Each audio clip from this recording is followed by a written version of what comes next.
Hello बच्चों, कैसे हो? आपका स्वागत है कृपाण स्टडी सेंटर में। आज जो आपके समक्ष टॉपिक प्रस्तुत हुआ है कई मानने में काफ़ी महत्वपूर्ण है हर एक एग्जाम व्यू से। ठीक है, इसमें हम हर एक बात पे विस्तार पर चर्चा करेंगे और वो सारे जो है पहलू पर विचार करेंगे जो अब तक अछूता था। तो चलिए देखते हैं हमारा आज टॉपिक क्या है। Today we discussion most important chapter here over environment, class 10 CBSE NCERT, a science and technology book here. That's important. The next question arrive here. Give an example to the illustrate that is a indiscriminate use of pesticide may be result in the degradations of the environment. You know that is an important question for the exam view here. Indiscriminate use of pesticide may be result in the degradation of environment. That's an important question here. Pesticides are the chemical used to kill a plant and animal pest. You know that is important. Pesticides are chemicals used to kill plant and animal pest.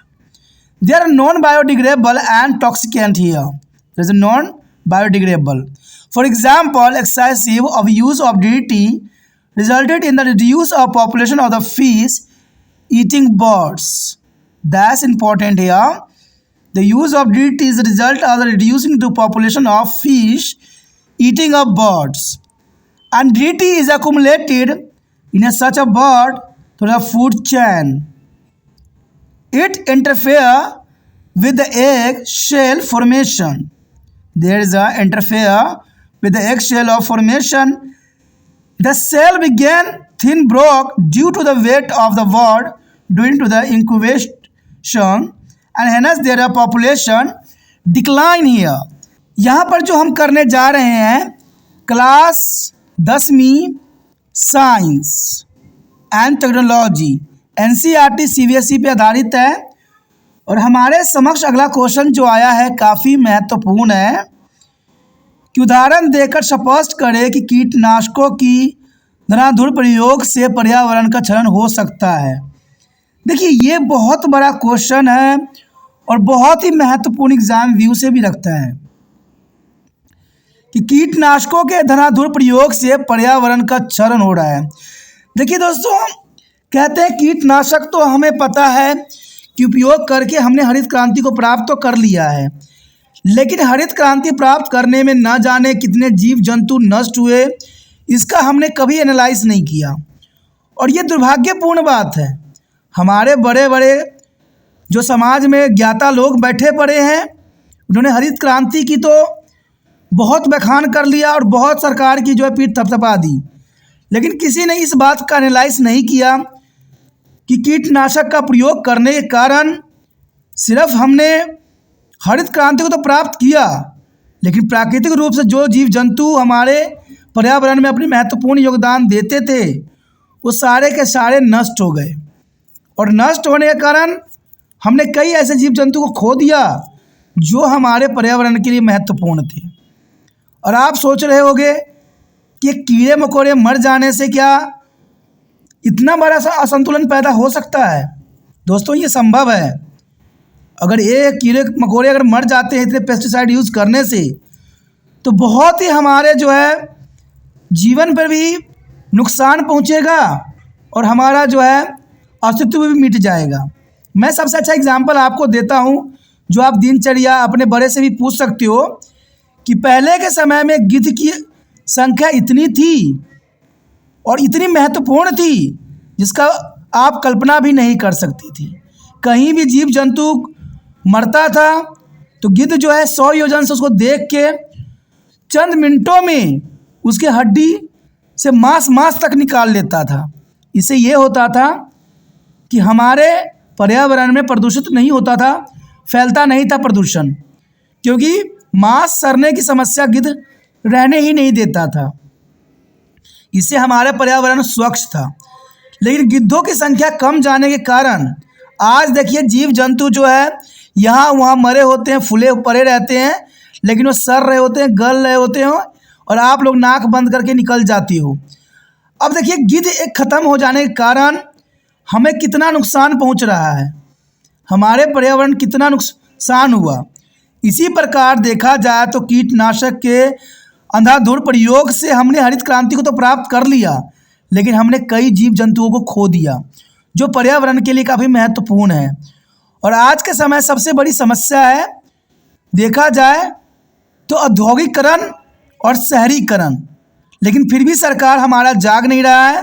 विश्व स्तर पर इसको जो है प्रोत्साहित करने की ज़रूरत है कि जीव जंतु संरक्षण के लिए, लेकिन सब के सब किताबी बातें हैं। सरकार सिर्फ पर्यावरण दिवस पे एक जीव को सिर्फ ला के रख देते हैं और कहते हैं कि हम तो पर्यावरण के सबसे बड़े शुभचिंतक हैं, लेकिन ऐसे शुभचिंतक बनने से कुछ नहीं होगा। जो हमारे समाज में गलत हो रही है उसको नहीं रोके तो हमारे समक्ष जितने भी जीव जंतु हैं सभी नष्ट हो जाएंगी। सरकार सिर्फ नियम बनाती है, रूल रेगुलेशन लगाती है, अमल कभी नहीं करती है, और ये बहुत दुखदायक परिस्थिति है। कहते हैं हरित क्रांति अगर हम सुचारू रूप से कृषि करें फिर से भी जो है हम हरित क्रांति को प्राप्त कर सकते हैं, लेकिन आज लोग कहते हैं कि आदत सी पड़ गई है कीटनाशक का उपयोग करने का और अधिक से अधिक जो है खादों का उपयोग करने का। कीटनाशक वह रसायन होता है जिसका उपयोग पौधे और जानवरों को कीटों को मारने के लिए किया जाता है, और यह एक गैर बायोडिग्रेडेबल और विषैली होते हैं जो इंसानों को नुकसान तो पहुंचाते ही हैं, प्लस जीव जंतु के लिए भी बहुत नुकसानदायक होता है। उदाहरण के लिए डीडीटी के अत्यधिक उपयोग के परिणाम स्वरूप मछली खाने वाले पक्षियों की आबादी कम हो गई है। मैं आपको पहले ही बता चुका हूँ कि हमने एक गिद्ध जो सब के बारे में जानता है, वॉल्चर के बारे में सब कोई जानते हैं, उसका मैंने एग्जाम्पल दिया, और यहाँ पर मछली खाने वाले पौधे की आबादी कम हो गई, तो इसका कहीं ना कहीं जो है डीडीटी के उपयोग के कारण ही हुआ। ऐसे पक्षियों में डीडीटी खाद्य श्रृंखला के माध्यम से जमा होता जाए और इसे अंडे के छिलके के निर्माण में बाधा उत्पन्न किया है। अगर आप देखोगे तो इनके आज के समय में जो पक्षी अंडे दे रहे हैं वो बिल्कुल ही कमज़ोर ढीला देते हैं, जिनमें जीवन भी संभव नहीं होता है। और कहते हैं कई जगह पर आपको समझाने की कोशिश भी किया है, बड़े बड़े फिल्म स्टार ने भी, कई फिल्में भी इसमें बनी हैं, लेकिन फिर भी इंसान जो है फिल्म देख लेते हैं लेकिन वास्तविकता को नहीं समझते हैं, और ये गलत है। कहते हैं जो समाज में बुराइयां हैं अगर उसको हम दूर ना किए तो इंसानों का अस्तित्व खत्म हो जाएगा। और देखा जाए तो ये अंडे के छिलके कमज़ोर होने के कारण जीवन का उत्पन्न होना संभव नहीं है, इसलिए हमारे समाज से ऐसे बहुत से जीव जंतु जो हैं नष्ट हो गए हैं, पर्यावरण से नष्ट हो गए हैं, जो कि बहुत दुखदायक परिस्थिति है। खोल पतला होने के कारण ऊष्मयान के दौरान पक्षी के वजन के कारण टूट गया और इसलिए उनकी संख्या में गिरावट आई। यानी डीडीटी के उपयोग के कारण क्या हुआ, अंडे के छिलके कमज़ोर थे और जब पक्षी उसको जो है सेकने के लिए बैठी तो उसके अंडे टूटते चले गए। जब अंडे टूटते चले गए तो बच्चे जो है नया विकसित नहीं हुए, जिनके कारण इनकी जनसंख्या जो है घटती चली गई। और ऐसा तो आज हर पक्षी के साथ देखने को मिल रहा है। आज जितने भी पक्षी अंडे दे रहे हैं उनके जो छिलके होते हैं बहुत ही सॉफ्ट कमज़ोर होते हैं, उनके बैठते ही टूट जाते हैं। और ये सब कहीं ना कहीं हमारे जो है लालच का ही परिणाम है, और देखा जाए तो हरित क्रांति प्राप्त करने का सबसे बड़ा परिणाम पक्षी भोग रहे हैं, जो कि सही नहीं है, और ये जग कल्याण के लिए भी सही नहीं रहेगा और इंसान के अस्तित्व के लिए भी सही नहीं रहेगा। But next question arrive here, this is most important here. Energy flow in a food chain is away undirectionally.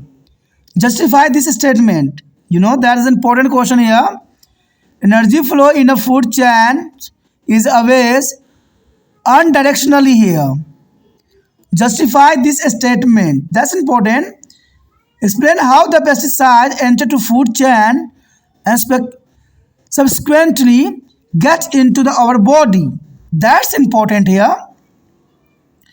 Some harmful non-biodegradable chemical like a pesticide, DDT, that's a non-biodegradable chemical here, enter the bodies of organism through the food chain and get concentrated at the each tropical level, and this phenomenon is called biomagnification या biological magnification here. That's important here. For example, in a food chain operating in a pond, river, lake, the water contains a small amount of there is 0.02 ppb bare part per million of harmful pesticide here. And DDT, when this water consumed by the phytoplankton, the phytoplankton and zooplankton, the concentration of this chemical increased to 5 ppm here. A fish feeding on this is accumulate 240 ppm here, and bird and human feedings on this fish were found to contain 1600 ppm of these chemicals. Thus, there is an increasing in the concentration of the chemical at the each tropical level. That's important answer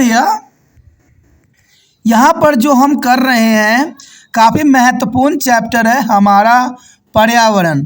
class 10वीं NCERT CBSE के अंतर्गत जो है science and technology काफ़ी महत्वपूर्ण है। और हमारे समक्ष अगला क्वेश्चन जो आया है ये काफ़ी महत्वपूर्णता रखता है कि खाद्य श्रृंखलाओं में ऊर्जा का प्रभाव हमेशा ही एक दिशात्मक होती है। इस कथन को चाहते को जो है हमें सिद्ध करना है कि ये जो बात बताई गई क्या सत्य है कि खाद्य श्रृंखलाओं में ऊर्जा का प्रवाह हमेशा ही एक दिशात्मक होती है, यानी देखा जाए तो कहते हैं एक डायरेक्शन में होती है, और ये बात सत्य है। अब इसमें बताइए कि कैसे कीटनाशक खाद्य श्रृंखला में प्रवेश करते हैं और बाद में हमारे शरीर में प्रवेश करते हैं। काफ़ी महत्वपूर्ण क्वेश्चन है एग्जाम व्यू से। ऐसे क्वेश्चन एग्जाम का काफ़ी महत्व रखता है। कुछ हानिकारक गैर बायोडिग्रेडेबल रसायन जैसे कीटनाशक DDT शरीर में प्रवेश करते हैं, इसमें कोई दो राय नहीं है। और खाद्य श्रृंखलाओं के माध्यम से जीव प्रत्येक पोषक स्तर पर संकेंद्रित हो जाती हैं, यानी देखा जाए तो खाद्य श्रृंखलाओं के माध्यम से जीव प्रत्येक पोषक स्तर पर संकेंद्रित हो जाते हैं, और इस घटना को जैव आवर्धन या जैविक आवर्धन भी कहा जाता है। उदाहरण के लिए किसी तालाब, नदी या झील में चलने वाली खाद्य श्रृंखलाओं में पानी में हानिकारक कीटनाशक की एक छोटी मात्रा देखा जाए तो 0.02 ppb यानी प्रति अरब भाग यानी DDT होती है। तो ये काफ़ी महत्वपूर्ण बात यहाँ आता है, यानी यहाँ पर बात सत्य है कि किसी भी तालाब या नदी या झील में देखा जाए तो चलने वाली खाद्य श्रृंखला में पानी में अगर देखा जाए तो हानिकारक कीटनाशक की एक छोटी सी मात्रा भी काफ़ी इफेक्टिवल हो सकता है, यानी देखा जाए तो 0.02 pp प्रति अरब भाग यानी DDT होती है। जब इस पानी का सेवन फाइटोप्लैंक्टन और जैकोटन द्वारा किया जाता है तो इस रसायन की सांद्रता 5 ppm बढ़ जाती है। जनरल सी बात है, जब इसका सेवन फाइटोप्लैंक्टन और जो है जैकोटन द्वारा की जाती है तो इसकी संख्या जो है 5 ppm बढ़ जाती है। इन्हें खाने वाले मछली जो होते हैं 240 ppm जमा करती है, यानी देखा जाए तो ये आहार श्रृंखला में एक जगह से दूसरे जगह ये चल रही है। और इन मछलियों को खाने वाले पक्षी और मनुष्य में इस रसायन की मात्रा देखा जाए तो 1600 ppm पाई गई है, और इस प्रकार प्रत्येक स्तर पर रासायनिक सांद्रता में वृद्धि होती है। देखिए दोस्तों, ये बात सही है कि जितने भी हम कीटनाशक यूज़ कर रहे हैं, जितना भी हम DDT खेतों में यूज़ कर रहे हैं, इसका प्रभाव मनुष्य पे ही हो रहा है। क्योंकि हम ये सोचते हैं कि पानी पड़ जाने के बाद या ख़त्म हो जाने के बाद रसायन का हम पे कोई उपयोग प्रभाव नहीं होता, ये गलत है। मान लीजिए आपने खेत में छिड़काव किया है रसायनों का, और कई दिनों के बाद जो है इसको पशुओं को खाने के लिए दिया है, तो जरना सी बात ये बात साफ करती है कि जब वो पशु खाएगा तो उसमें अगर 0.02% pp भी हुआ तो इसका मतलब है कि आगे जनरेशन में ये ट्रांसफ़र होता ही रहेगा।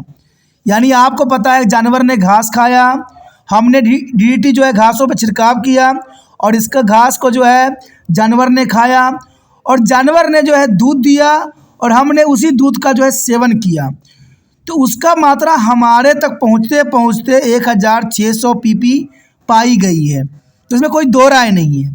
अगर हम दूसरी तरफ से देखें तो मान लीजिए आपने डीडीटी का छिड़काव किया, बरसात हुई और डीडीटी बहते हुए नदियों में जाके मिल गया। नदियों में जब डीडीटी मिला तो उसको मछलियों ने जो है अपने ऑक्सीजन के अंतर्गत, पानी में सांस लेने के अंतर्गत अपने शरीर में इसका उपयोग किया। तो ये मछलियों में चला गया और मछलियों में 240 पीपी के आसपास रही। लेकिन जब इंसानों ने और किसी पक्षियों ने मछली को खाया तो उसमें जो है 1600 पीपी जो है वो कीटनाशक प्रवेश कर गया। यानी देखा जाए तो जितने भी चीज़ हम यूज़ कर रहे हैं आधुनिक युग में, उसका प्रभाव हम तक ही पहुंच रही है। और इस बात से सभी इंसान अनभिज्ञ हैं कि जो भी हम खाद खेतों में डालते हैं वो घुमा फिरा के हम तक ही पहुंचती है। कहते हैं इसलिए हमें सोच समझ के आगे कदम उठाने की आवश्यकता होती है। लेकिन इंसान जो है पैसों की लालच में आज तो कहते हैं, ये तो चलिए डीडीटी खेतों में छिड़काव करने की बात है, कीटनाशक खेतों में छिड़काव करने की बात है। आज तो इंसान इतनी लालची हो गया है कि दूध देने के लिए गाय को भी इंजेक्शन लगाते हैं और फल सब्जियों को बड़ा करने के लिए पेड़ों में भी, सब्जियों में भी इंजेक्शन लगाते हैं। कहते हैं इतने लालच करके क्या कर लेंगे, कौन सी महल खड़ा कर लेंगे, ये मुझे आज तक समझ नहीं आया। क्या इंसानों के मार के जो महल खड़ा करते हैं उनसे उनके जीवन सुखल हो सकता है? कहते हैं ऐसे लोग कभी भी समाज के लिए नहीं हैं, ये सदैव ही समाज को के दुश्मन हैं। और ऐसे लोगों को सरकार को हद से अधिक दंड देने की प्रावधान करना चाहिए, सख्त सख्त कानून बनाने चाहिए कि ऐसे लोगों को जो इस तरह के प्रावधान करते हैं, गायों को इंजेक्शन देते हैं, सब्जियों में इंजेक्शन मारते हैं, कहते हैं गलत तरीक़ों से जो है इन चीज़ों का उपयोग करते हैं, वो गलत है। सरकार ने देखा जाए तो डीडीटी पर भी प्रतिबंध लगा दिया गया है। लेकिन मैं जानता हूँ डीडीटी का उपयोग आज भी उसी प्रकार से हो रही है जैसे पुराने समय में होता था। क्योंकि मैं एक बात जानता हूँ कि सरकार सिर्फ रूल रेगुलेशन कागज़ बातों में ही लगाती है, कागजी बातों में ही करती है। ज़मीनी हकीकत पर इसका कोई भी प्रभाव हमें प्रत्यक्ष रूप से देखने को नहीं मिलता है और इसका हम स्वयं पे ही प्रभाव पड़ रहा है। आज देखिए मनुष्य के जो है सब कुछ शरीर में बदलाव के साथ साथ उसके मानसिक तौर पे भी बहुत बदलाव देखने को मिल रहा है। आज लोग छोटी छोटी बातों पर जो है कत्ल कर रहे हैं, छोटी छोटी बातों पे ऐसे ऐसे कार्य कर रहे हैं जिसका हम कल्पना भी पुराने समय में नहीं करते थे। ये सब कहीं ना कहीं इन्हीं चीज़ों का उपयोग के कारण ही उनकी मानसिकता बिगड़ गई है। Next question arrive here, this is most important. What you mean by the food chain? The number of tropical level in the food chain is limited. Give the reason to justify this statement. You know that that's the most important question here. What is mean by the food chain? The number of tropical level in there is a food chain is limited. Give a reason to justify this statement. That's important here. The sequence of living organism in a community in which one organism consume of feeds upon to another organism to transfer food energy is called food chain. That's important. The sequence of living organism is a community in which one organism consume or feed upon to another organism to transfer food energy is called a food chain. The very step in a food chain at which the transfer of food or energy take place is called tropical level. That is the important. The very step is a food chain at which a transfer of food energy take place is called trophic level. In fact, in a food chain, each step representing an organism from a tropical level. That's important here. The number of tropical level in a food chain are limited because at the each tropical level only 10% of energy is utilized. That's important. 10% energy of utilized for the maintenance of organism, which occurred at that tropical level, and there is remaining large portions is lost as heat. As a result, organism at each tropical level pass on lesser energy to the next tropical level than they receive. The longer the food chain, the lesser is the energy available to be final member of food chain. Food chain generally consists of 3 or 4 tropical level because Beyond that, energy available to the next organism will be too small and insufficient to sustain the life of the organism. That's important here कि only 10% energy utilized here and maintenance of organism here, and the remaining large potential is lost as a heat. That's important here answer. यहाँ पर जो हम कर रहे हैं काफ़ी महत्वपूर्ण चैप्टर है हमारा पर्यावरण, काफ़ी महत्वपूर्ण है हमारा पर्यावरण। क्लास 10वीं NCERT CBSE आधारित साइंस और प्रौद्योगिकी काफ़ी महत्वपूर्ण बुक है। हमारे समक्ष जो अगला क्वेश्चन आया है काफ़ी महत्वपूर्ण है कि खाद्य श्रृंखला से आप क्या समझते हैं, खाद्य श्रृंखला क्या होती है, खाद्य श्रृंखला से क्या तात्पर्य है। क्वेश्चन कुछ भी हो सकता है। खाद्य श्रृंखला में पोषक तत्वों की संख्या सीमित है और इस कथन को प्रमाणित करने के लिए जो है आपको प्रमाणित करना है कि खाद्य श्रृंखला में पोषक तत्वों की संख्या सीमित है। तो ये काफ़ी महत्वपूर्ण और इंटरेस्टिंग क्वेश्चन है। यहाँ पर कहते हैं एग्जाम व्यू से भी और समझने के लिए भी। कहते हैं किसी भी समुदाय में जीवित जीवों का वह क्रम जिसमें एक जीव भोजन ऊर्जा स्थानांतरित करने के लिए दूसरे जीव को खाता है या खिलाता है, खाद्य श्रृंखला कहलाता है। यानी देखा जाए तो खाद्य श्रृंखला का मतलब होता है कि एक जीव को दूसरा जीव खा रहा है, दूसरा जीव को तीसरा जीव खा रहा है और तीसरा जीव को चौथा जीव खा रहा है। अब ये नहीं कि चौथा जीव नष्ट नहीं होगा, चौथा जीव भी नष्ट होगा और वो मिट्टी में मिलेगा। फिर पहला जीव जो था वो उसका अवशोषण करेगा, उसको खाद के रूप में उपयोग करेगा।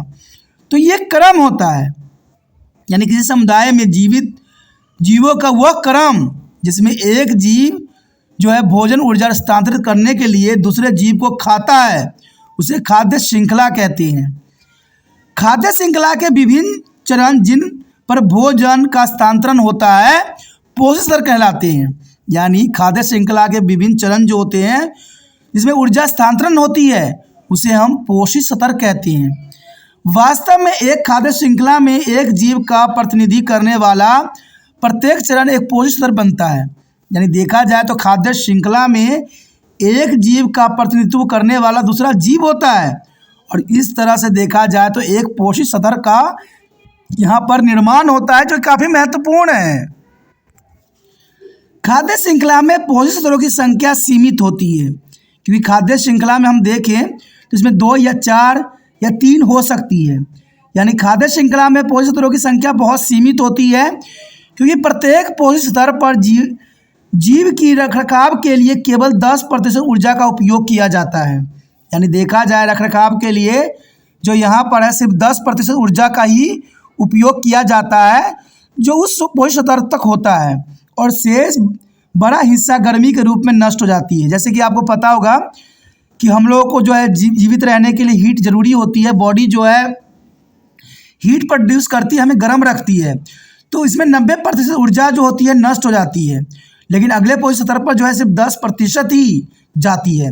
इसको साधारण शब्दों में ऐसे समझ सकते हो कि पेड़ पौधों को मेंटेनेंस करने के लिए कुछ ऊर्जा की आवश्यकता होती है।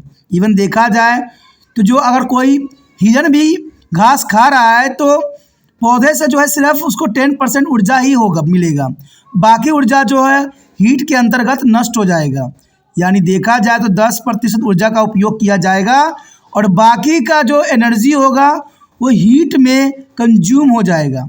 यानी हीट जो है कंज्यूम कर लेगा, यानी गर्मी के रूप में नष्ट होगा। परिणाम स्वरूप प्रत्येक पोषक स्तर पर जीव अगले पोषक स्तर पर प्राप्त होने वाली ऊर्जा का कम ऊर्जा स्थानांतरित करते हैं और हमने पहले भी देखे हैं कि सिर्फ 10% ऊर्जा ही अगले जीव में ट्रांसफ़र होते हैं।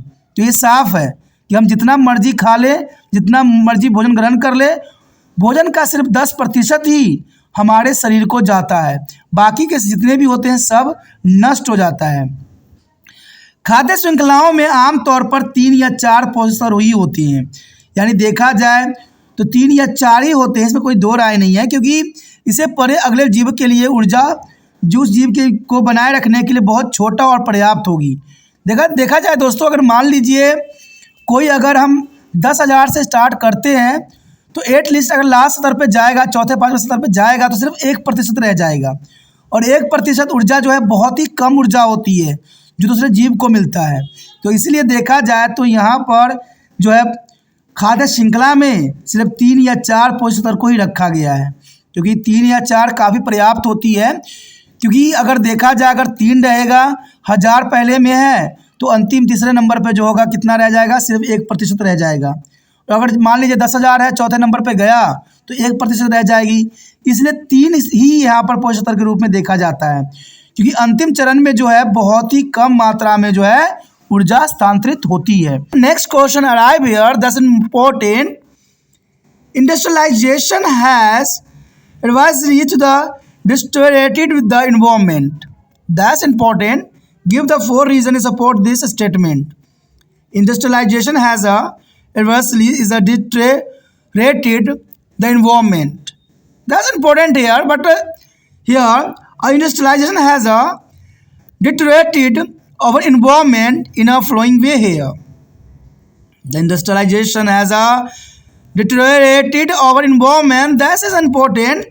Rapidly industrialization has increasing the demand of more land area for the setting up new factories, and this demand is began to fulfill by the clearing up to by forest area, and deforestation is one of the major cases of the ecological imbalance, biodiversity and loss of ecosystem instability.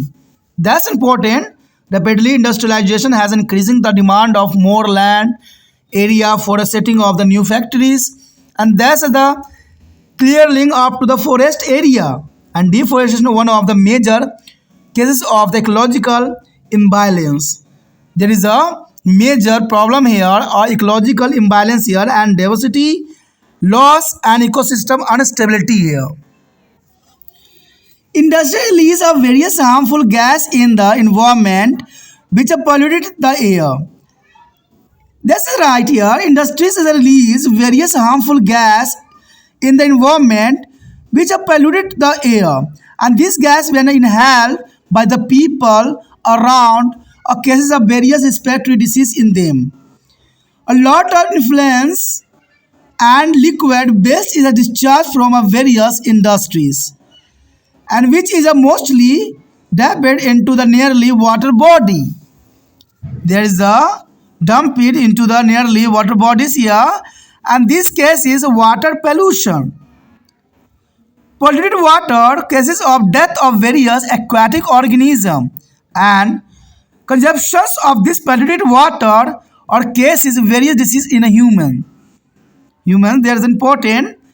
The soil waste released from the factories in the dumped or open land and not treated properly to ensure their proper decomposition. There is always led to be land pollution that is a degraded quality of soil and also causing of various kind of disease in human and animal here. यहाँ पर जो हम chapter कर रहे हैं हमारा पर्यावरण, काफ़ी महत्वपूर्ण है। हमारा पर्यावरण क्लास 10वीं NCERT CBSE आधारित हमारा जो बुक है साइंस एंड टेक्नोलॉजी काफ़ी महत्वपूर्ण है। हमारा अगला क्वेश्चन जो आया है वो काफ़ी महत्वपूर्ण है एग्जाम व्यू से, और इसमें साफ क्वेश्चन पूछा गया है कि औद्योगिकरण ने पर्यावरण को प्रतिकूल रूप से खराब कर दिया है। बात सत्य है कि औद्योगिकरण ने पर्यावरण को प्रतिकूल रूप से खराब कर दिया है, और इस कथन को समर्थन में हमने कुछ बातें को समझाना है कि आखिर औद्योगिकरण ने पर्यावरण को किस प्रकार नुकसान पहुंचाया है। देखा जाए तो औद्योगिकरण ने हमारे पर्यावरण को निम्नलिखित तरीकों से खराब किया है, तो हम इसमें काफ़ी महत्वपूर्ण बात की तरफ यहाँ पर एनालाइज करेंगे। सब प्रथम तो यही है कि तीव्र औद्योगिकरण ने नए कारखानों की स्थापना के लिए अधिक भूमि क्षेत्र की मांग बढ़ा दिया है। आज देखा जाए तो औद्योगिकरण के कारण जो है हर क्षेत्र में उद्योग लगाने के कारण बहुत से भूमि जो है आज नष्ट हो गए हैं, जिसमें बड़े बड़े उद्योगों का जो है निर्माण करवाया गया है, और यह मांग वन क्षेत्र को साफ करके पूरी की जा रही है। आज देखा जाए तो बहुत ऐसे बड़े बड़े वन थे जिसको हम औद्योगिकरण के कारण, औद्योगिक फैक्ट्री लगाने के कारण उसको हम नष्ट करते चले जा रहे हैं।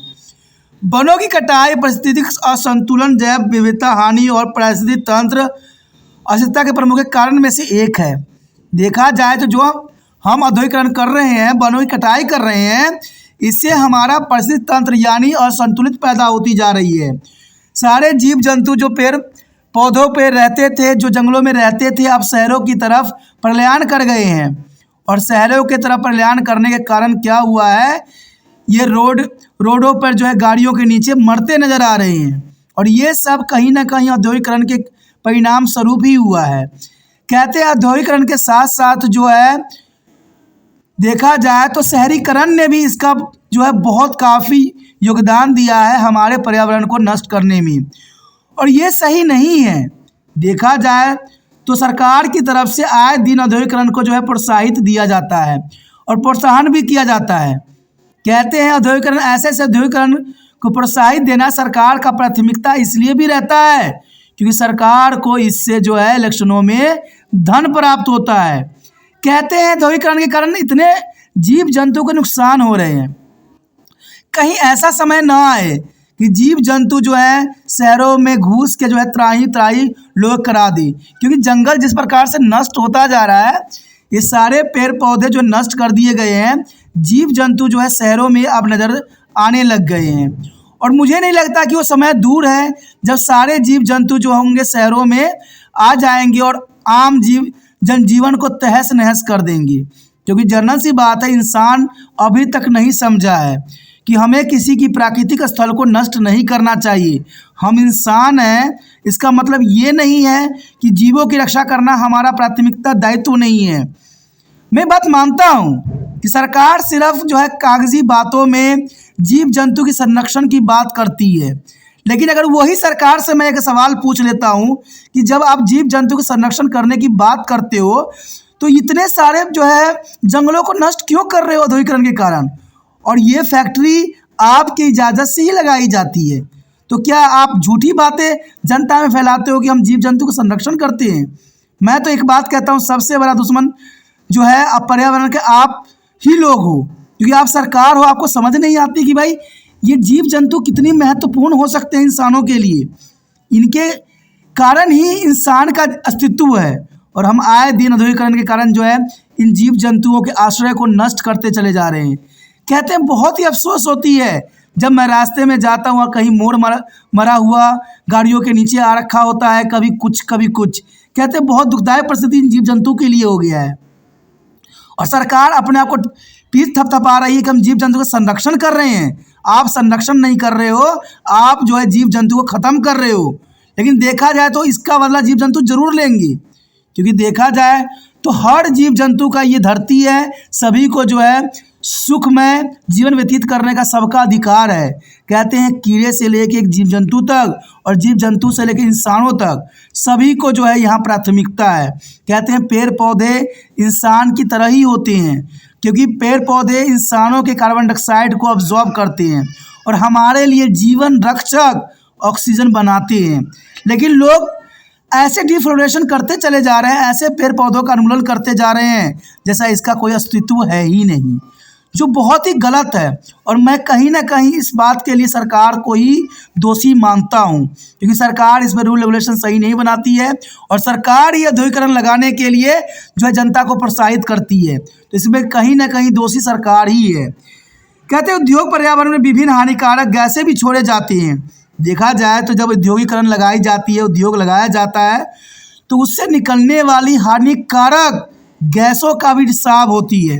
और इवन देखा जाए तो कितने केमिकल भी निकलते हैं, जिसको बड़े बड़े जो पीने योग्य पानी होता है गंगा उंगा में सभी जगहों पर जो है इसको बहाया जाता है, जिसके कारण आज गंगा नदी भी प्रदूषित हो चुकी है। तो सरकार किस बात को अपने आप को धार्मिक और महान समझती है? कहते हैं जब आप सब चीज़ों को प्रदूषित करते जा रहे हो अपने इलेक्शन की आड़ में और ऐसे फैक्ट्रियों को बंद नहीं कर रहे हो, जो जितने भी कूड़ा करकट होते हैं सब जो है नदियों में फेंक रहे हैं, जब इन पे आप एक्शन नहीं कर रहे हो तो किस बात को अपने आप को जो है महान नेता कह रहे हो? आप महान नहीं हो। अगर आपको महानता का उस चरम सीमा पे पहुंचना है तो पहले जीव जंतु और हमारे देश के धरोहरों को संभालिए, तब जाके समझा जाएगा। कहते हैं गंगा सफाई योजना मत चलाइए, सफाई करना है तो इंडस्ट्री को सफाई कीजिए। जो जितने भी प्रदूषित होते हैं गंगा में बहाई जाती है, नदियों में बहाई जाती है। जितने भी कूड़े करकट होते हैं नदियों में फेंकी जा रही है, जितना भी होता है उद्योग लगा रहे हैं, उतने पेड़ पौधे नष्ट कर रहे हैं। तो ये सही नहीं है। देखा जाए तो आज हमारा पर्यावरण भी प्रदूषित है इन्हीं औद्योगिक कारणों से, और हमें इतने औद्योगिक की ज़रूरत नहीं है। इंसान देखा जाए तो सबसे बड़ी बात है, हमारे देश को आज़ादी कराने में जिनका महत्वपूर्ण योगदान था, महात्मा गांधी का भी विचार था कि हमें कुटीर उद्योग लगाना चाहिए। और कुटीर उद्योग अधिक केमिकल से यूज़ नहीं होता है, उसमें न उसमें प्रदूषित होती है। कुटीर उद्योग का मतलब होता है कि लोग अपने घरों में छोटे मोटे उद्योग करते हैं और इससे पर्यावरण को नुकसान भी नहीं पहुंचता है। तो कहते हैं गांधी जी के तो उपदेश पे सारे मंत्री चल रहे होते हैं, लेकिन उनकी बातों का सही अनुसरण कोई भी नहीं करती। देखा जाए तो ये हानिकारक गैस छोड़ते हैं जो वायु को प्रदूषित भी करते हैं, और यह गैस जब आसपास के लोगों के शरीर में जाते हैं तो उनमें श्वसन संबंधी विभिन्न बीमारियां पैदा होती है। और आज श्वसन संबंधी बीमारी का होना कोई बड़ी बात नहीं है, तो आम हो गई है। आज तो बच्चे भी जन्म लेते हैं तो सांस की बीमारी से ही ग्रसित होते हैं। देखा जाए तो तीसरा पॉइंट यही बताता है कि विभिन्न उद्योगों से बहुत सारा अवशिष्ट और तरल अवशिष्ट उत्सर्जित होते हैं, क्योंकि जितना भी उद्योग लगाया गया है उससे बहुत अधिक मात्रा में अवशिष्ट जो है पदार्थ निकलता है, जिसे अधिकतर पास के जल निकाय में फेंक दिया जाता है, और इससे जल प्रदूषण होती है, और प्रदूषित जल विभिन्न जलीय जीवों की मृत्यु का कारण बनता है।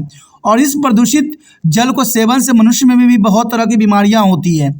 तो जर्नल से बात मैंने दोस्तों आपको कहा है, जैसा बोइएगा वैसा ही पाइएगा।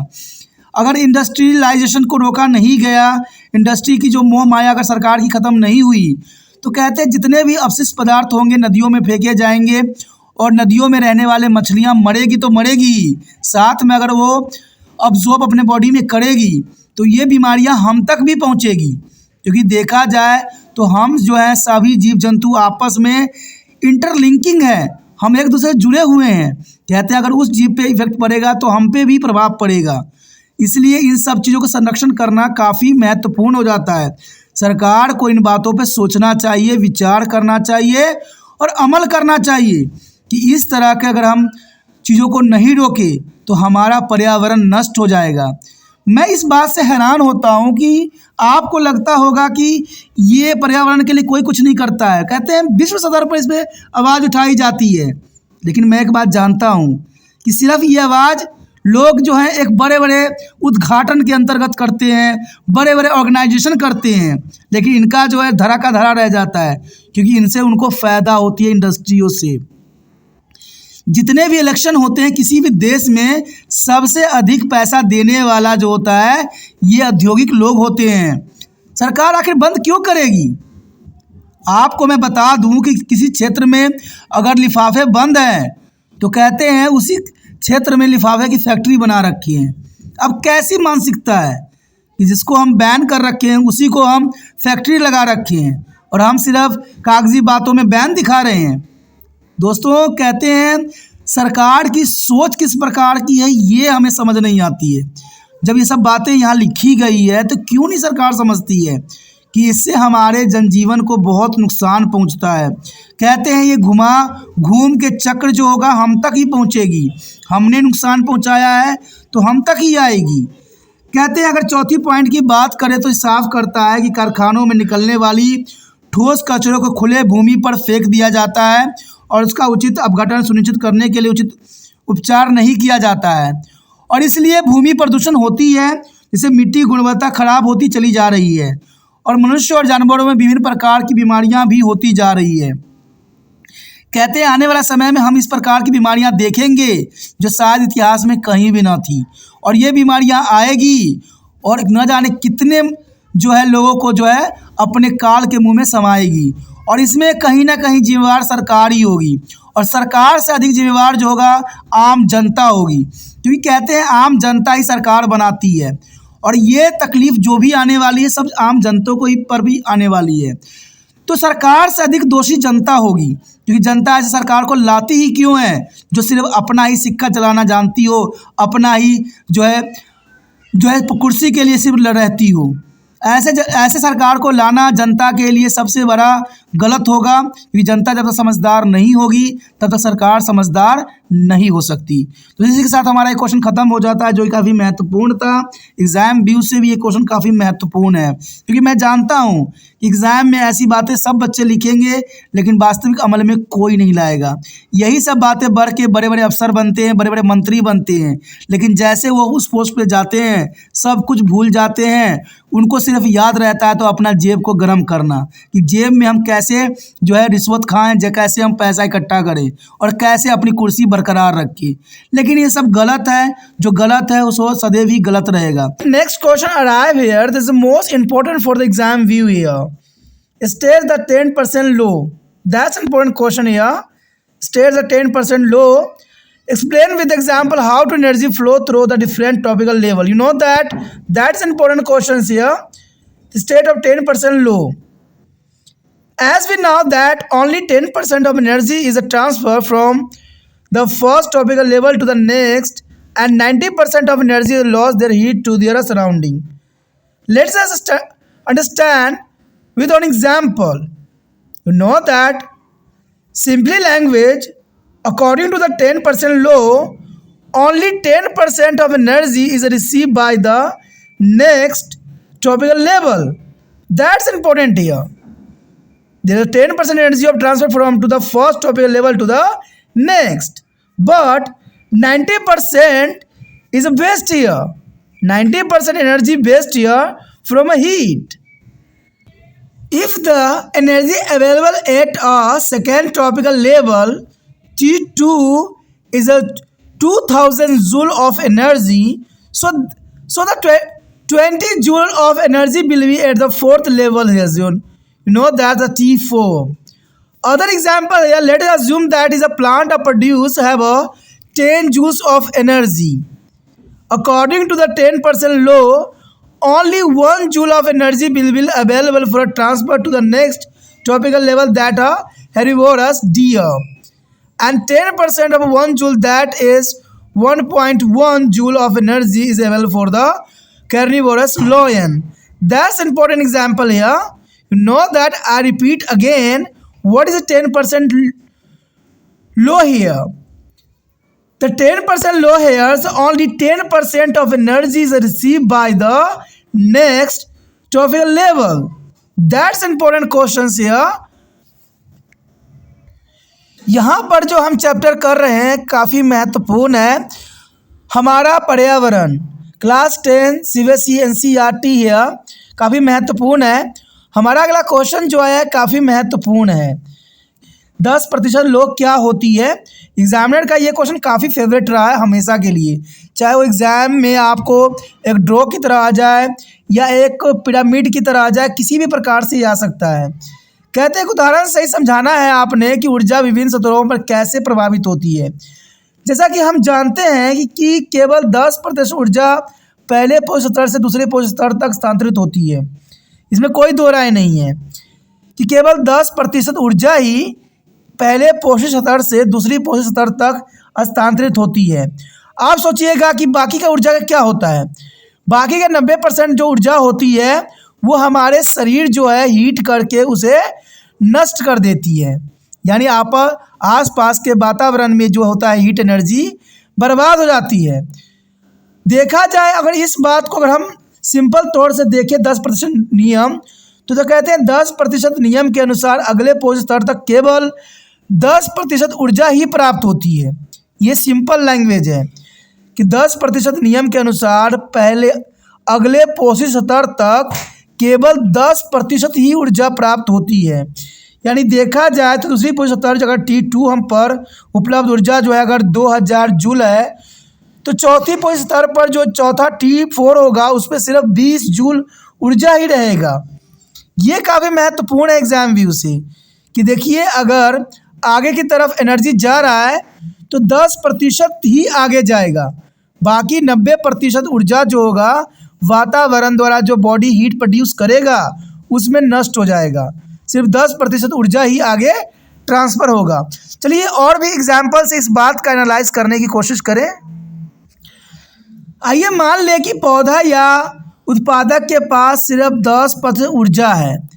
10% कानून के अनुसार, नियम के अनुसार केवल 10 जूल ऊर्जा अगले ट्रॉपिकल स्तर पर यानी शाकाहारी हिरण में स्थानांतरित करने के लिए उपलब्ध होगी। 1 जूल का जो है 10% यानी 1.1 जूल ऊर्जा उपलब्ध होगी और मांसाहारी शेर के लिए ऊर्जा उपलब्ध है। तो जर्नल सी बात यहाँ पर देखा जाए तो 10% का रूल यही हमें दर्शाता है कि अगले पोषी स्तर पर सिर्फ 10% ऊर्जा ही आगे स्थानांतरित होगी, जो कि काफ़ी महत्वपूर्ण है। और ये 10% के रूल जो है काफ़ी महत्वपूर्ण है। यहाँ पर कई क्वेश्चन जो है इस तरह के आए हैं जिसके बारे में हम एनालाइज किए, हमने एग्जाम्पल के थ्रू और हमने फूड चेन के थ्रू भी इन बातों को समझने की कोशिश किया है। लेकिन 10% की ऊर्जा जो है काफ़ी महत्वपूर्ण रहता है एग्ज़ाम व्यू से, तो इसको आपको समझने की ज़रूरत है और इसको नोट करने की ज़रूरत है।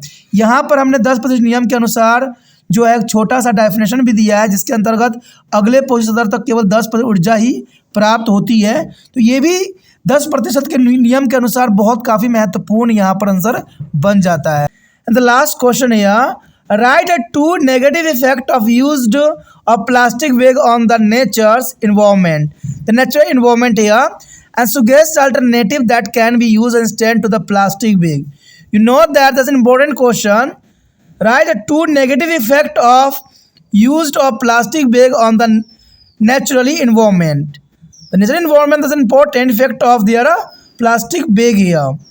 You know that there are 2 negative effects of plastic bag used in environment. First of all here, a plastic bag are non-biodegradable material. That bacteria do not be break down on the nature.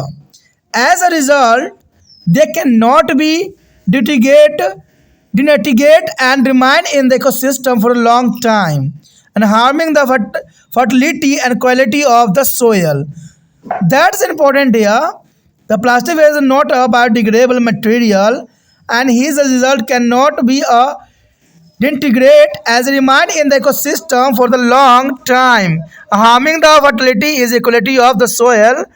And the next year, plastic bag close is drains which is causing the water logging and the mosquito breeding which spread a number of disease. That's important.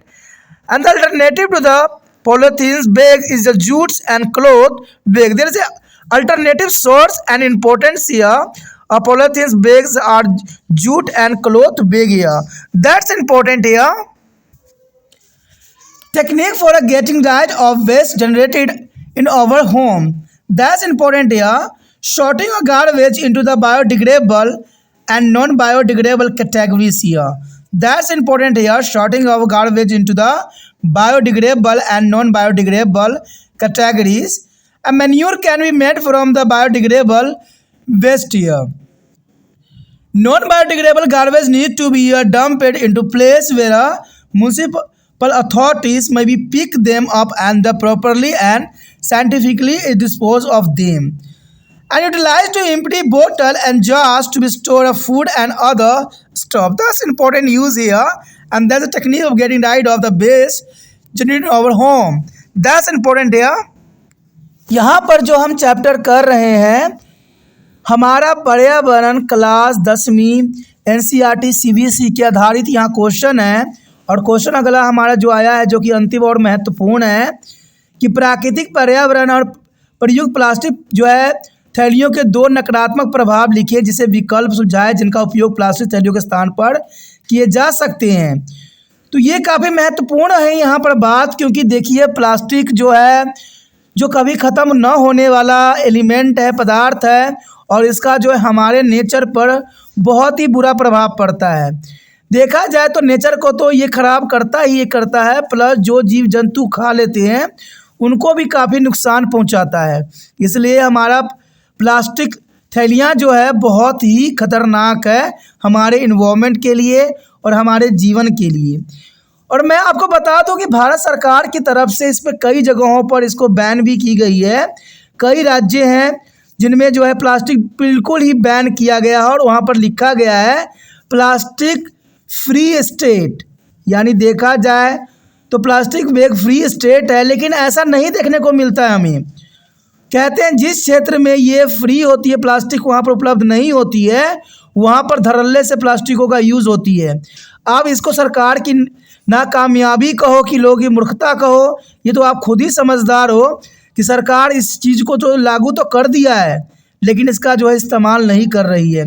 और journal सी बात देखा जाए तो plastic हमारे देश के लिए सही नहीं है, हमारे भविष्य के लिए नहीं है सही, क्योंकि ये कभी ख़त्म नहीं होती है और नेचर में एक बार जब ये उपलब्ध होती है तो सदैव ही ये नेचर में किसी न किसी रूप में उपलब्ध रहती है, इसलिए काफ़ी खतरनाक है। तो यहाँ पर जो है नकारात्मक बातों का और कुछ हम जो उपाय विकल्प सुझाएंगे तो ये काफ़ी महत्वपूर्ण रहेगा। देखा जाए तो पर्यावरण में प्लास्टिक बैग के उपयोग के दो नकारात्मक प्रभाव अगर हम देखें तो प्लास्टिक बैग जो है गैर बायोडिग्रेडेबल सामग्री है जो कभी ख़त्म नहीं होती, जिन्हें बैक्टीरिया भी नष्ट नहीं कर सकती हैं। परिणाम स्वरूप ये विघटित नहीं हो पाते हैं और लंबे समय तक पारिस्थितिक तंत्र में बने रहते हैं, जिससे मिट्टी की उर्वरकता गुणवत्ता के नुकसान पहुंचता है। कहते हैं जिस क्षेत्र में ये लिफाफे डाले जाते हैं वो क्षेत्र पे काफ़ी इसका इफेक्ट हमें देखने को मिलता है। प्लास्टिक की थैलियाँ नालियों की अवरुद्ध करती है, जिससे जल जमाव होता है और मच्छर पनपते हैं, जिससे कई बीमारियां भी फैलती है। प्लास्टिक अगर किसी भी नाले में चले जाए तो उस नाले को ब्लॉक कर देती है और ब्लॉक हो जाने के कारण आपको पता है कि बाढ़ की स्थिति भी पैदा कई क्षेत्र में हो जाता है। इसका सबसे अच्छा एग्जाम्पल है मुंबई में देखिए, जब रेन का सीज़न होता है तो चारों तरफ पानी ही पानी होता है, क्योंकि जो वहाँ पर सीवेज बनाई जाती है वो इन्हीं लिफाफों से जो है भर जाती है, जिसके कारण पानी आगे ड्रेन नहीं हो पाती। तो लोगों के लिए कई तरह के मुसीबत जो है सामने आ जाता है। लेकिन इतना हानिकारक होने के बावजूद भी हमारे क्षेत्रों में, हमारे देश में प्लास्टिक का यूज़ इतने धड़ल्ले से हो रहा है, जिसका कहते हैं लोगों को लगता है कोई साइड इफ़ेक्ट है ही नहीं। देखा जाए अगर हम बात इसमें करें तो पॉलीथीन बैग का विकल्प जो है जूट और कपड़े के बैग भी हो सकता है। मैं तो यही कहता हूं कि सरकार को इस पे जो है सख्ती से कदम उठाना चाहिए और प्लास्टिक जो है हमारे समाज से न हद तक से हद तो कम से कम ज़रूर करवाया जाए। और ऐसे बहुत से कंपनियां जो प्लास्टिक उत्पादन में लगी हुई है उस पर बैन कर दिया जाए, उसको बंद कर दिया जाए, लेकिन सरकार ऐसा कभी नहीं करती है। सरकार को जो है ऐसे इंडस्ट्रियों से बहुत ही काफ़ी मुनाफा मिलती है और इलेक्शन में ऐसे फैक्ट्रियां जो है उनको दान भी देती है, तो इसलिए सरकार बंद नहीं करती। और बंद करके सरकार क्या कर लेगी? अगर दुनिया अच्छा हो जाए तो सरकार को जो है कौन वोट देगा, यही बहुत बड़ी बात सवाल उठता है। इसलिए सरकार जैसे का तैसा ही रहने देना चाहती है। मैं आपको यकीन दिलाता हूँ, अगर आप रिसर्च इंटरनेट पर कीजिएगा तो ऐसे बहुत से राज्य आएंगे जहाँ पर प्लास्टिक बिल्कुल ही बैन की गई है, लेकिन उसी राज्य में जाकर देखिएगा तो प्लास्टिक थैलियों का जो है एक पहाड़ आपको नज़र आएगा, जो कि बहुत दुखदायक परिस्थिति को पैदा करता है। हमारे घरों में उत्पन्न कचरे को छुटकारा पाने की हम तकनीक कौन कौन से उपयोग कर सकते हैं? देखिए दोस्तों, सरकार तो अपनी तरफ से कोई कदम नहीं उठाएगा, वो सिर्फ कागजी बातें करेगा और कागज़ में ही बातों को रखेगा। लेकिन हम भी जो है पर्यावरण के संरक्षण के लिए और इस प्लास्टिक को ख़त्म करने कुछ कदम उठा सकते हैं, कुछ योगदान दे सकते हैं, क्योंकि हम ही लोग इसका उपयोग करते हैं और हम ही लोग जो है इसको नष्ट भी कर सकते हैं। हम देखा जाए तो कहीं ना कहीं हम आम इंसानों की भी गलती है। अगर हम इस पर कोई आंदोलन चलाएं, सरकार को जगाने की कोशिश करें, तो शायद सरकार मजबूर भी हो जाए। कहते हैं जो बातें हमें नहीं करना चाहिए उसके लिए तो हम खड़े हो जाते हैं, लेकिन जो चीज़ हमें करना चाहिए उसके लिए हम खड़े नहीं होते हैं। अगर देश में कोई गलत बात होती है, कोई सांप्रदायिक दंगा फसाद की बात आती है, कोई धर्म के पर बात आती है, तो हम जो है लाठी और छुरा निकाल के बाहर निकल जाते हैं। लेकिन जब हमारे पर्यावरण पे बात आता है तो सभी लोग जो है शांत मुंह से घर में बैठ जाते हैं। दोस्तों, कहते हैं हमारा जीवन तभी संभव हो सकता है इस धरती पे तब तक जब तक कि हम पर्यावरण इंसानों में जो है अच्छा तालमेल नहीं बनेगा, और तालमेल तब बनेगा जब हम पर्यावरण को संरक्षित करेंगे। ये काफ़ी महत्वपूर्ण है। आपको पता ही होगा कि 10th क्लास में इसलिए इस टॉपिक को रखा गया है कि ये 10th क्लास के जो बच्चे होते हैं वो हमारे पर्यावरण की विशेषताओं को समझ सके। लेकिन मुझे नहीं लगता कोई बच्चा इस बात को समझता होगा। उनको तो सिर्फ एग्ज़ाम में नंबर लेना है और नंबर लेके पास होना है, फिर आगे अगले एग्ज़ाम की तैयारी करना है, फिर नंबर लेना है, पास होना है, यही करता रहना है और अंत में कोई पोस्ट पे जाना है और जाने के बाद जो है जेब गरम करना है। सभी बच्चों का यही दिमाग में चलता रहता है। कोई भी प्रकृति के लिए एक कदम भी उठाना पसंद नहीं करते हैं। लेकिन फिर भी अगर नहीं उठाना चाहते तो थोड़ा सा कदम आपका भी हमारे नेचर के लिए महत्वपूर्ण हो सकता है। जैसे कूड़े को बायोडिग्रेडेबल और नॉन डिग्रेडेबल श्रेणी में क्रमबद्ध करना कि कौन डिग्रेडेबल है कौन नॉन डिग्रेडेबल है, तो उसको 2 अलग अलग बाल्टियों में रखें। बायोडिग्रेडेबल कचरे को खाद बना जा सकता है, इसलिए बायोडिग्रेडेबल को खाद बनाने की कोशिश करें। गैर बायोडिग्रेडेबल कचरे को उन स्थानों पर डंप करने की आवश्यकता है जहां नगर पालिका अधिकारी उन्हें उठा सके और उनका उचित वैज्ञानिक तकनीकों से निपटान कर सके। हम आजकल देखते हैं हमारे समाज में लोग घर से बाहर निकलते हैं, कचरे का लिफाफा हाथ में रखते हैं और जहां तहां फेंक देते हैं। और ये सिर्फ एक छोटे से शहर की नहीं, हर एक शहरों का यही दुर्दशा है। कहते हैं हम आम इंसान ही नहीं समझ पा रहे हैं, सरकार तो हम ही बनाते, तो सरकार की तो बात की बात है, हम लोगों को स्वयं ही सुधरने की ज़रूरत होगा। मुझे भी इतना विश्वास है कि आपके घर में भी ऐसा ही होता होगा। कहते हैं हाथ में लिफाफा लेते होंगे मम्मी पापा और जाते जाते ड्यूटी जाते जाते कहीं ना कहीं निपटान कर देते होंगे, तो ये गलत है। यहाँ वहाँ फेंकना कचरा हमारे देश और हमारे पहचान के लिए भी सही नहीं है। कहते हैं ये सब हम लोग स्वयं करते, तो इन चीज़ों से हमें बचना चाहिए। हमें अपने पर्यावरण को संरक्षित करने की आवश्यकता है। इवन देखें तो भोजन और अन्य सामान रखने के लिए खाली बोतलें और जार का उपयोग कर सकते हैं। कहते हैं घर में अगर बोतल है तो उसको कुछ नया चीज़ बनाने की कोशिश कीजिए जिसको हम काफ़ी समय तक अपने घरों में रख सकें। इससे ये होता है कि इसका उपयोग भी हो जाता है और ये वेस्ट भी नहीं होती है। लेकिन सबसे बड़ी बात है सरकार को कि इसको बैन करने की ज़रूरत है, तभी हमारा नेचर भी स्वच्छ रहेगा और समाज भी स्वच्छ बनेगा। देखा जाए तो सरकार की हमें आवश्यकता इसलिए होती है कि सरकार हम पे रूल रेगुलेशन लगा सके। ये व्यक्ति अगर कोई बाहर कचरा फेंक रहा है तो कहीं ना कहीं सरकार का भी जिम्मेवारी यहाँ पर जो है नज़र आती है कि सरकार ठोस कदम नहीं उठाती है, सिर्फ कहते हैं नियम बना देती है, लिख देते हैं यहाँ कचरा फेंकना मना है। और मैं एक बात जानता हूँ, भारत के लोगों की बहुत बड़ी एक जो है बुराई है कि जो चीज़ के लिए जहाँ मना किया जाता है ना, लोग वहाँ पर ही वो कार्य करते हैं। ये बहुत गलत है। ठीक है, इसी के साथ दोस्तों हमारा जो यहाँ पर क्वेश्चन की सिलसिला चल रहा था वो ख़त्म हो जाता है।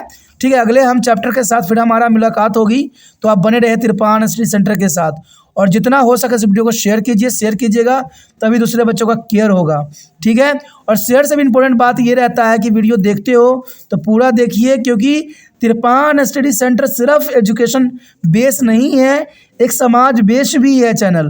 क्योंकि हमें आपको एक सामाजिक नागरिक बनाना है, एक अच्छा इंसान बनाना है, और ये सब तभी बनिएगा जब सभी चीज़ों को सिस्टमेटिक लेके चलिएगा। तो सबसे बड़ी बात होता है कि वीडियो पूरा देखिए, तभी सभी बात समझ में आता है। ठीक है, और ये भी बात होता है कि शेयर करने की भावना भी मन में रखिए। और पहली बार मेरे चैनल पे आए हो, पहली बार वीडियो देख रहे हो, समझ में आ रहा है, अच्छा लग रहा है और चाहते हो कि और भी वीडियो आपको प्राप्त होता रहे समय समय पे, तो जनरल सी बात दोस्तों, चलो सब्सक्राइब कर लीजिए। सब्सक्राइब कीजिएगा तभी जो है समय समय पे वीडियो आपको प्राप्त होता रहेगा। और यहाँ तो आपको पता ही है कि 8 से MA के लिए बच्चों के लिए ये काफ़ी महत्वपूर्ण चैनल है। तो सोचिए नहीं, विचार न कीजिए, अभी तिरपान स्टडी सेंटर को सब्सक्राइब कीजिए।